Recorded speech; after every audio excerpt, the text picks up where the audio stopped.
Do you blame yourself for falling short? What if that short is really saving you from a burden you can't see? There was a boy named Ethan who always came second in his class. Every exam, every test, second place. Again and again. No matter how hard Ethan studied, someone else was always ahead. That someone was Luke, the quiet topper everyone envied. Perfect grades, perfect handwriting, perfect life, or so it looked. But Ethan, he hated himself for never catching up. At night, he'd stare at his books and whisper, "I'm just lazy. Maybe I'm not smart enough. Maybe I never will be." One evening, after staying late for extra lessons, Ethan saw something he wasn't meant to see. In the empty parking lot behind school, Luke stood stiff by his father's old car. Ethan watched from behind a pillar, barely daring to breathe. He saw Luke's father grabbing by the shoulders, yelling, shaking him. "What?" The father's voice cracked the silence. "If you don't stay top, you're nothing. You hear me? Nothing."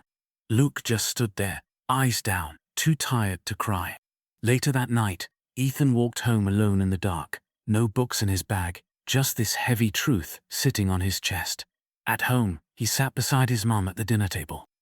He thanked her for the first time, for letting him run outside after school, for letting him leave questions blank sometimes, for letting him be a normal boy who could lose and still be loved. He realized he'd spent so long blaming himself for being second, when all along he was winning something much bigger: freedom. Sometimes what you envy is really just someone else's secret prison.